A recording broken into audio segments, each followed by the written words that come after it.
জমকালো অনুষ্ঠানের মধ্য দিয়ে রামগঞ্জ উপজেলার ৭ নং দরবেশপুর ইউনিয়নের আলীপুর ওয়ার্ড বিএনপির কার্যালয় উদ্বোধন করা হয়েছে। দরবেশ ইউনিয়ন শ্রমিকদের সাধারণ সম্পাদক মোহাম্মদ খোরশেদ আলম, ওয়ার্ড বিএনপির সভাপতি জাফর আহমেদ, যুবদলের সভাপতি সুমন রানা সহ স্থানীয় প্রবাসী বিএনপি যৌথ উদ্যোগে বিএনপি ওয়ার্ড উদ্বোধন করেন ১২ দলীয় জোটের মুখপাত্র ও ২০১৮ সালে জাতীয় সংসদ নির্বাচনে নৌকার মনোনয়ন প্রাপ্ত মোহাম্মদ শাহাদাত হোসেন সেলিম।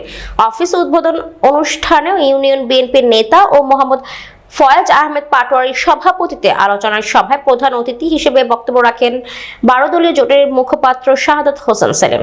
বিশেষ অতিথি হিসেবে বক্তব্য রাখেন উপজেলা বিএনপির সদস্য সচিব মাহবুবুর রহমান বাহার ভেপে, উপজেলা বিএনপির সিনিয়র যুগ্ম আহ্বায়ক জিএস মনোয়ার হোসেন, যুগ্ম আহ্বায়ক নজরুল ইসলাম পিন্টু, এজিএস আবুল কাশেম, মারুফ ভুইয়া, পৌর বিএনপি আহ্বায়ক শেখ মোহাম্মদ কামরুজ্জামান, সদস্য সচিব অ্যাডভোকেট তোফাজ্জল হোসেন বাচ্চুর, সিনিয়র যুগ্ম আহ্বায়ক তোফায়েল আহমেদ, উপজেলা যুবদলের সভাপতি কবির হোসেন পাটোয়ারি, সদস্য সচিব আব্দুস সাত্তার মজুমদার, উপজেলা যুবদলের সভাপতি মোহাম্মদ দুলাল হোসেন, উপজেলা ছাত্র দলের সভাপতি রাকিবুল হাসান রাকিব সহ অনেকে। 18 সালে আমি শেষ নির্বাচন করেছি।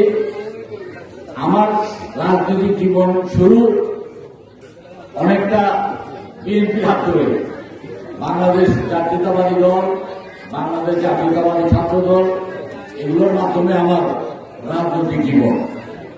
আমি বিভিন্ন কারণে আমি এলডিপি করলেও রামগঞ্জে আমি ছাড়া দ্বিতীয় কোনো ব্যক্তি খুঁজে পাবেন না যে এলডিপি করে।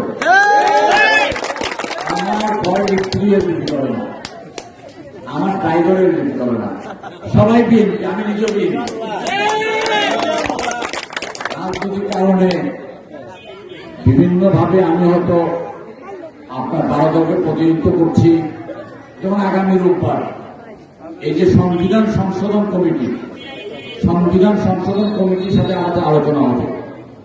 এই সংবিধান সংশোধন কমিটিতে আমরা ওই দাবিটাই করব যে দাবিটা বিএনপি করেছে, মানে আমরা বিএনপির হাতকে শক্তিশালী করার জন্য আমাদের নির্বাচন হবে। সেই সংসদ নির্বাচন আপনাদের পিতামাতা, আপনাদের ভাই বোন, আপনাদের আত্মীয় স্বজন যারা আছে তাদেরকে উদ্বুদ্ধ করবেন ধানের শীষের পক্ষে ভোট দেওয়ার জন্য।